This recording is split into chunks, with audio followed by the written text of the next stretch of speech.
Hello, my friend. Welcome to another episode of Radiant You. I want you to just take a moment and ask yourself this question. How are you feeling? Really, just check in for 3 seconds. Are you tired, excited, connected, nervous, maybe a little robotic? Whatever you're feeling, give it a one-word description. Do you got it? Okay, keep that in mind for just a moment, and we'll come back to that in a bit. But first, I want to share with you a moment I had recently with a dear friend who reached out to me. And she said, I can't stop feeling numb. I've been doing a lot of good things in my life and running around helping other people. But the minute that I get home, I just want to check out and read. And I feel disconnected from myself, numb to my feelings, and just struggling to not beat myself up that all I want to do is run away in a book. But I feel like I'm just checking out and I'm worried that I'm in some sort of addictive cycle. Can you help me figure this out? Now, when she shared this with me, my heart was full of compassion and gratitude for this amazing woman because she does so much to help the people around her. She's constantly serving. She has family members that have a lot of needs right now, and she is selflessly going out, serving them, offering help, despite the fact that she's getting older and she's physically struggling to keep up, which naturally is making her get home feeling worn out and exhausted, needing some rest. But what's waiting for her when she gets home each day is not self care or comfort or rest. It's more exhaustion created by the guilt she's dragging around for anything she does to take care of herself, never experiencing true relaxation.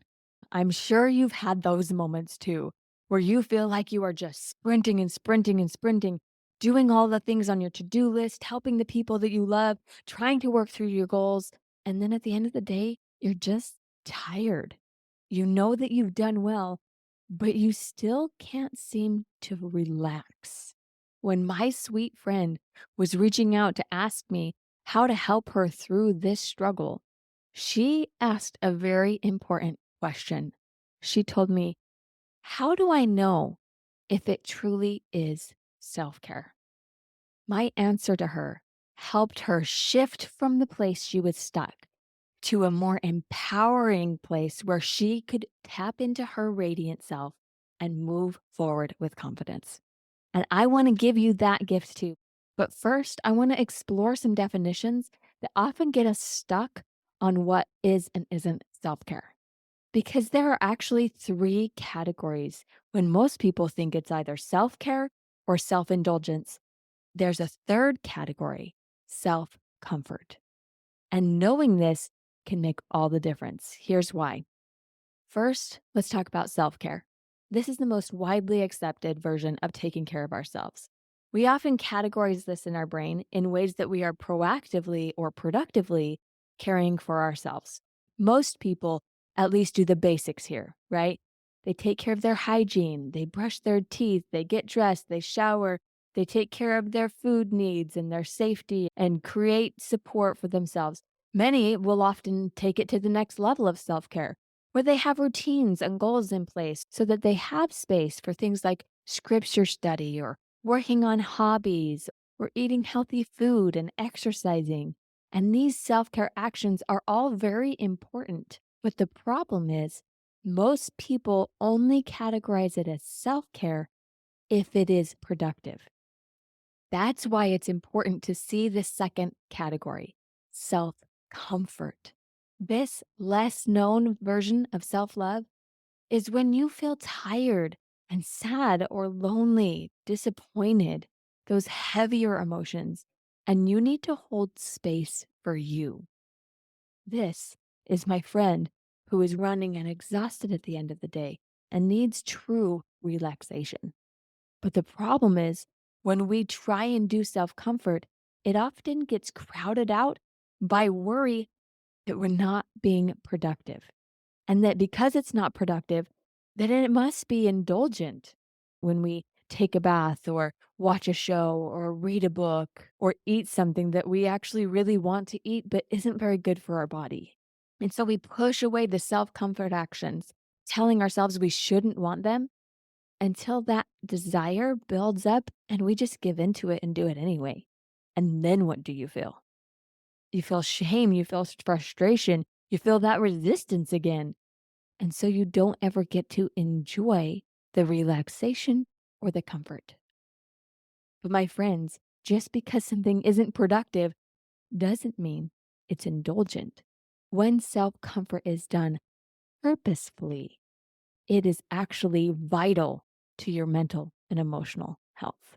So you might be thinking to yourself at this point, okay, then what makes the difference between self care and self comfort and then self indulgence? Well, let's explore self indulgence for a little bit. Despite what you might believe, indulgence isn't necessarily just taking part in something that you don't think you should. So let's explore self indulgence. The difference of what makes something indulgent is your motive for doing it. Often, self indulgence is the vehicle for us to put a buffer between us and a feeling that we might be experiencing. That tired, exhaustion, disappointed, angry, whatever intense, negative, or heavy emotion you might be feeling, we want to put distance between us and that feeling naturally. And so we do something to try and make it go away. We eat a bucket of ice cream. We binge on a show or social media. Or one of the more sneaky self indulgent behavior, we procrastinate and distract ourselves from the feeling or the thing we don't want to do with other seemingly good things like organizing our house or checking our email. There's a difference between supporting your life with self care and self comfort and checking out of your life with self indulgence. My friend, my invitation for you is to give space for self care and self comfort. And when you actually give yourself space to do more self care and more self comfort, then you will decrease the need and the urge to buffer and check out in self indulgent behaviors. After I explained this to my sweet friend, it was like a weight had lifted off of her chest, and she felt so much lighter, not only because she knew what to do now, but it gave herself space to have permission for self care and self comfort without always having to be productive. After I shared this with my friend and helped her see things in a little different way, it seriously looked like she had an anvil that had been on her chest taken off and lifted. She tangibly felt lighter. She sent me a message soon after that said, "Thank you so much for our conversation about self care, self comfort, and self indulgence. After talking, I realized that I've always had the belief that I have to be productive or I'm lazy. You opened my eyes to see things differently, recognizing that I could choose what I made things mean. The guilt has now gone, and I am now consciously choosing my actions, managing my time, and setting loving, supporting boundaries that help me have self care and self comfort. Shifting from where I was to where I am has been eye opening, and I am so grateful. Thank you." It just makes me feel full of joy knowing that she is free from that negative, limiting, unfulfilling belief. She's given herself permission to experience self comfort and true relaxation. It seriously is life changing. So, my friend, I want that same freedom for you. Take a moment to reflect. How are you approaching your self care? Are you carrying around guilt, worrying that your self care or your self comfort isn't okay because it's not being productive? Are you letting your feelings build so that they feel overwhelming and then you compulsively need to act out of self indulgence? That's why I asked you to check in with how you felt at the beginning of this episode, because the core of this is an awareness of your own feelings and needs. When you are struggling, give yourself space for self-comfort. And when you are succeeding, notice what self-care and comfort you're putting in your life to help you move forward with strength. That's one of the most powerful lessons you can learn from self-care is when you stop and look at what you're already doing that's working well, acknowledging that and practicing it even more in your life. I hope you will take these mindset shifts from this episode, apply them in your life in a way that actually supports you. Here are 3 simple shifts that can change everything. First, check your motives. Are you buffering or are you loving? Second, brainstorm supportive boundaries. If you make decisions ahead of time about what your boundaries look like around your self-care and your self-comfort, it releases some of that worry that you're doing it too much or too long. If you, like my friend, like to read, give yourself a time frame that's a gift to yourself. It's okay to use that time. Just do it purposefully and it will help clean up some of that negative self-talk.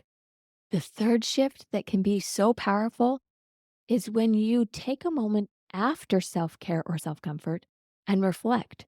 How did that go? Was that helpful for me? Do I feel good about it? Am I judging myself for doing it? If there's negativity there, clean it up.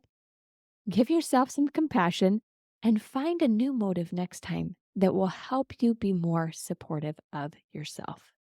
Knowing your motives, creating clear boundaries, and taking time to reflect will help you create patterns of self-care and self-comfort that will minimize self-indulgence and maximize your capacity for good in your life and the lives of others. You'll be able to have your own back, build your self-confidence, and show yourself love.